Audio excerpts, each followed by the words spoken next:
35 number का MCQ test discuss करूंगा। इसे भी मैं रिकॉर्ड कर रहा हूं, तो आप में से जो बच्चे कोई और क्लास में बिजी हैं तो आप इसको निश्चिंत रहें, आप अपने पास इसको देख सकते हैं बाद में। और इनमें कोई ज्यादा दिक्कत नहीं है, ये एलएमएस पर आपको मिलेंगे, सब टेस्ट के सेक्शन में मिलेंगे ये वीडियोस। कहां मिलेंगे? टेस्ट के सेक्शन में। What does AS20 specifically focus on? किस पर फोकस करता है? Earning per share. Which of the following is essential data point for calculating basic earning per share? Basic earning per share निकालने के लिए आपको क्या चाहिए? नंबर ऑफ शेयर चाहिए, एम्प्लॉय चाहिए, टर्नओवर रेशियो चाहिए, सेल चाहिए। आपको क्या चाहिए? नंबर ऑफ शेयर चाहिए। What does diluted EPS account for? Diluted EPS से टैक्स निकलता है, एडिशनल पोटेंशियल शेयर का इफेक्ट आता है, आउटस्टैंडिंग इनवॉइसेस आते हैं, एसेट लायबिलिटी आते हैं। डायल्यूटेड का लेना देना किसके साथ है? पोटेंशियल शेयर के साथ है। विच is not a component of basic.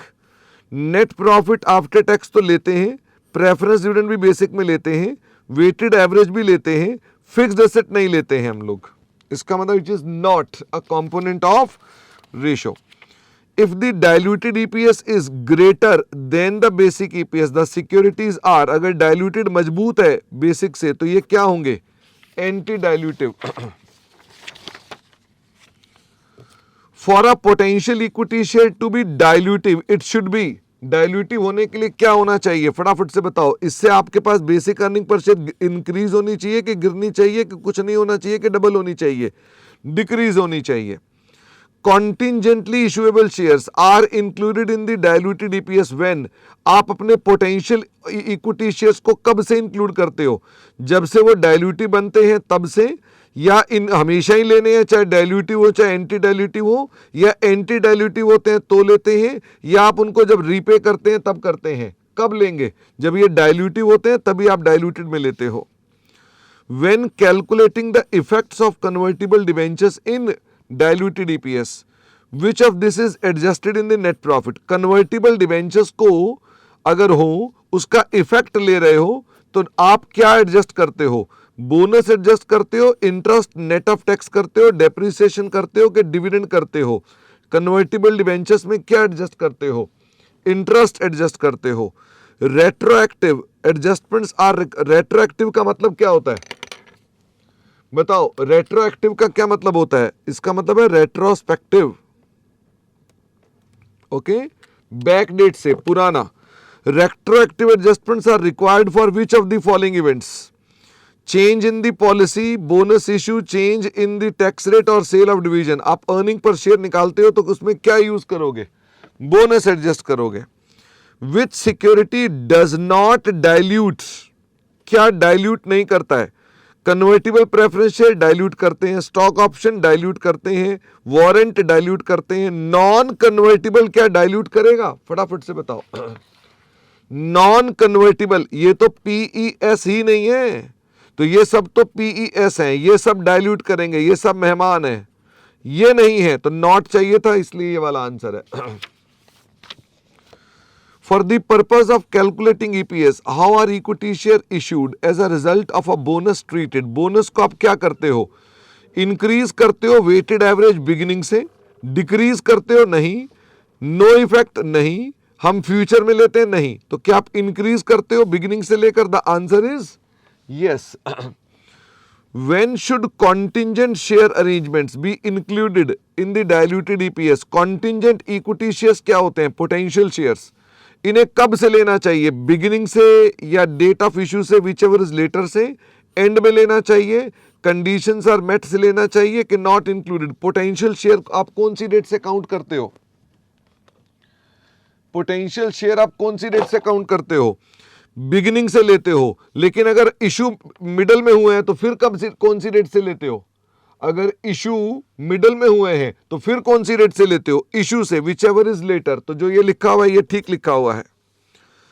The purpose of disclosing EPS is to determine the solvency, assess the efficiency, provide a measure of interest in each share in the performance of the company, calculate dividend payable. EPS से company की solvency पता चलती है? नहीं। Operational efficiency पता चलती है? नहीं। ऑपरेशनल एफिशिएंसी कौन सी होती है? GP ratio, net profit ratio, operating profit ratio, क्या ईपीएस से ईच शेयर को परफॉर्मेंस दिखाई देती है उसके हिस्से की? The answer is yes. और डिविडेंड पेबल से कोई लेना देना इसका नहीं है। Which of the following are not to be adjusted in the profits for calculating diluted earning per share? किसे एडजस्ट नहीं करना है? After tax interest saved on potential share, क्या इनको एडजस्ट करते हो? क्या डाइल्यूटेड ईपीएस निकालते वक्त आप आफ्टर टैक्स इंटरेस्ट को एडजस्ट करते हो? हाँ, ये तो करते हो। डेप्रिसिएशन को करते हो? ये नहीं करते हो। Dividend on convertible preference shares, क्या इसे करते हो आप? हाँ, इसे भी करते हो। None of the above. तो विच इज नॉट, तो नॉट कौन सा है? Depreciation is not. डेप्रिसिएशन को एडजस्ट नहीं करते हो। Which of the following is an item in the numerator while calculating the diluted EPS? Net profit minus preference dividend, या net profit minus equity dividend, या sales, या GP? Numerator में क्या आएगा? फटाफट से बताओ। न्यूमरेटर में क्या आएगा? इक्विटी वाला थोड़ा ना आएगा। कौन सा करेक्ट आंसर है? ए वाला।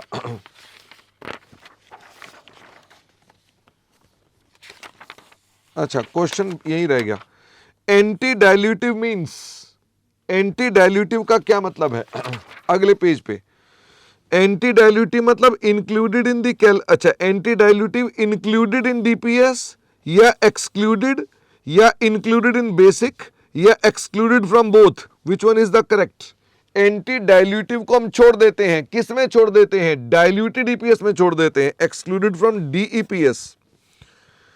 Basic EPS is calculated by dividing, फटाफट से बताओ। Basic EPS is calculated by dividing net profit by the number of potential share, नहीं। ग्रॉस प्रॉफिट, नहीं। Net profit by the weighted number of share, yes. GP नहीं। तो correct answer क्या है? C. If a company issues bonus shares during the financial years, the number of shares outstanding before the bonus issue would be adjusted for. अगर company bonus issue निकालती है तो number of share जो adjust करेंगे, किसके लिए adjust करेंगे? Bonus factor, split factor, conversion factor, या डाइल्यूशन फैक्टर? ये ना फैक्टर वाला चक्कर आ गया। हमने फैक्टर वाले तरीके से किया नहीं हुआ। तो मुझे बताओ, अगर बोनस होगा तो क्या एडजस्ट करोगे? बोनस का फैक्टर एडजस्ट करोगे। ओके, तो इसका आंसर क्या है? Bonus factor. मुझे उम्मीद है आपको ये पता था। A convertible bond has an effect on which type of EPS? Convertible bond का इफेक्ट किसके ऊपर होता है? बेसिक पर होता है, या डाइल्यूटेड पर होता है, या दोनों पर होता है, या किसी पर नहीं होता? तो कन्वर्टिबल बॉन्ड किस पर इफेक्ट डालता है? डाइल्यूटेड ईपीएस पर। When computing the diluted EPS which is not to be considered, convertible securities को लेना है। Partly paid shares entitled to dividend, ये लेते हो कि नहीं लेते हो? Partly paid share entitled to dividend, ये थोड़ा ना लेते हो। स्टॉक ऑप्शन लेते हो। Partly paid share not entitled to dividend, ये पोटेंशियल शेयर हैं, ये पोटेंशियल शेयर हैं, ये पोटेंशियल शेयर हैं। उसने कहा नॉट कौन से हैं? तो नॉट हो गया B. Okay. If the convertible security is anti dilutive for a reporting period, it should be, फटाफट से बताओ। अगर मान लीजिए कोई कन्वर्टिबल सिक्योरिटी एंटी डाइल्यूटिव है तो उसे डाइल्यूटेड में इंक्लूड करना है? गलत, उसे इंक्लूड नहीं करना है। बोनस फैक्टर बेटा वो एक तरीका होता है, इंस्टीट्यूट का एक फैक्टर होता है जो आप क्वेश्चन कर रहे थे ना, तो उसमें फैक्टर निकालता था वो। हमने, मुझे उम्मीद देखा हुआ था तो आप पता चल गया होगा उससे कि एक फैक्टर वाला तरीका होता है। ठीक है, अच्छा, तो हम बोल रहे थे कन्वर्टिबल सिक्योरिटी एंटी डाइल्यूटिव है तो इसे डाइल्यूटेड में इंक्लूड करना है? नहीं करना है, एक्सक्लूड करना है। हाँ, ओनली अगले साल लेंगे, बेकार है। B reported in footnotes, the answer is B. Answer आ नहीं रहे आप लोगों के। A company reports a net profit of ₹50,000 and 10,000 shares are outstanding, तो अर्निंग पर शेयर कितनी हो गई? ये 5 रुपए हो गई। दिस इज 5 रुपए। अ company has a net profit of 1 lakh, उसने डिविडेंड दिया 10,000 का, अमाउंट बन गया 90,000 का। 45,000 इक्विटी शेयर है बेटा, 45,000 कितना बन गया? 2 रुपए। अ company has a net profit of 75,000, 10,000 shares हैं, इश्यूज 1 for 2 का बोनस, तो 75,000 शेयर्स हैं, 10,000 शेयर, 75,000 का अमाउंट है, 1 for 2 का बोनस निकला 15,000, कितना अमाउंट हो गया? 5 रुपए। A company has a net profit of 120, it has 20,000 equity share और 20,000 इन प्रेफरेंस डिविडेंड, तो ये हो गया 1,20,000 माइनस 20,000 डिवाइडेड बाय 20,000, तो कितना हो गया? 5 टाइम्स। This is 5 times. अच्छा, इसका आंसर गलत दिया हुआ है। किसका आंसर गलत दिया हुआ है? इसका आंसर गलत दिया हुआ है। इसका आंसर गलत दिया हुआ है। ओके, मैं एक बार चेक कर लूं 24वें का आंसर क्या दिया हुआ है।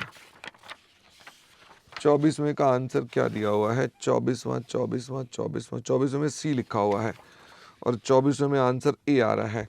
तो इसके लिए मैं क्या कर सकता हूं? इसके लिए मैं बस आपसे दोनों के दोनों हाथों से क्या मांग सकता हूं?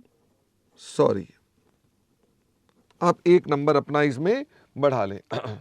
ओके, तो ये वाली बात को हमने यहां ठीक कर दिया। अब हम कहां तक पहुंच गए थे? 25 तक हो गया था। ओके, अब आ जाओ 26 पर। A company has 15,000 shares and reports an EPS of ₹4। मुझे एक बात बताओ, 15,000 शेयर्स हैं, 4 रुपए की ईपीएस है, नेट प्रॉफिट कितना होगा? 60,000। 26 के बाद, if the company's diluted EPS is 5 रुपए, effect of the option is to reduce the EPS by 0.5। मतलब ये डाइल्यूटेड ईपीएस है और ये 0.5 से घटी हुई है, तो बेसिक ईपीएस क्या होगी?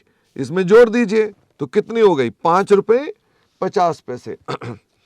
अ company has a net profit of so and so, dividend दिया इतने का, 50,000 शेयर है, तो कितना हो गया? 2 रुपए हो गई, सीधा सीधा 2 रुपए। इसका भी आंसर गलत दिया हुआ, बच्चा कह रहा है इसका भी आंसर गलत दिया हुआ है, तो इसको भी ठीक करना पड़ेगा। तो इसका भी आंसर ए है करेक्ट वाला। चल सकते हैं आगे। अब मुझे बताओ कितने बन गए? 29 नंबर पे आ जाऊं ना अब मैं। अच्छा, अब मुझे समझ में आ गई ये 35 में से 33 हाईएस्ट क्यों है। 2 मेरी वजह से कटे हुए हैं आपके। ओके, आपके आंसर 35 में से 35 आते वरना। A company reports a diluted earning per share of ₹6 after considering convertible debentures. If the debenture had no effect, the basic earning per share would be, अगर डिबेंचर्स का कोई इफेक्ट ना हो तो हमारे पास ये रेशियो भी कितनी होगी? 6 रुपए। नो इफेक्ट मतलब वो कहता है डिबेंचर्स को इफेक्ट ही नहीं डाल रहे, तो डाइल्यूटेड बेसिक के बराबर होगी। Okay, a company issues 1 for 4 bonus, 20,000 share है तो 5,000 का बोनस हो गया। How many share it does have post issue, कितने शेयर हो गए? 25,000। ठीक है, चेक करते रहना, अगर गलत हो तो बता देना। अ कंपनीज नेट प्रॉफिट इज 90,000, उसके 10,000 इक्विटी शेयर है, 10,000 का डिविडेंड दिया, तो 90 में से 10 माइनस कर दो, ये हो गया 80,000 बटा 10,000। 8 रुपए इज द आंसर। 8 रुपए is the answer. 32 number, net profit है 50,000, 25,000 शेयर्स हैं, कंपनी इश्यूज 1 for 5 बोनस, तो 50,000 25,000 5,000, तो what is the adjusted ratio? 50 बटा 30 कितना होता है? 50 बटा 30 1.66। If a company's diluted earning per share is 3 रुपए, basic earning per share is 3.5, the effect of convertible instrument is, क्या बोलेंगे? 0.5 का जो डिफरेंस है वो क्या बोलेंगे? डाइल्यूशन बोलेंगे, एक्रीशन बोलेंगे, नो इफेक्ट बोलेंगे, एक्रीशन बोलेंगे। तो आपका आंसर क्या है? डाइल्यूशन।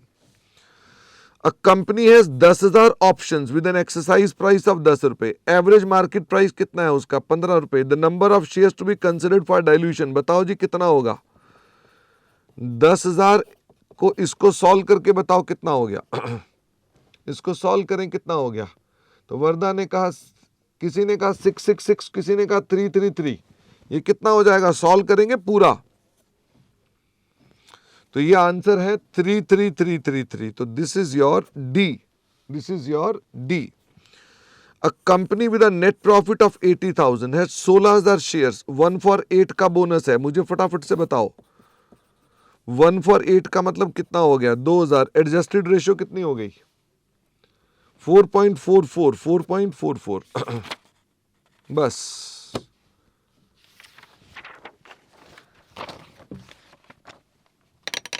3 टेस्ट देके तसल्ली हो रही है कि नहीं हो रही है? ठीक है, हर टॉपिक में इस तरह से प्रैक्टिस करो। क्या एमसीक्यू से स्पीड बढ़ रही है कि नहीं बढ़ रही है? फटाफट से स्पीड बढ़ेगी। क्या आपके पेपर में एमसीक्यू आपके लिए जनरली क्या होगा? आप ना बाकी भी सब्जेक्ट्स में देखना, लॉ में, टैक्स में, आप अपने टीचर को जरूर बोलना कि सर हमें अच्छी प्रैक्टिस कराओ। ऐसा ना हो कि टीचर आपको बुक देकर कहे हो गया।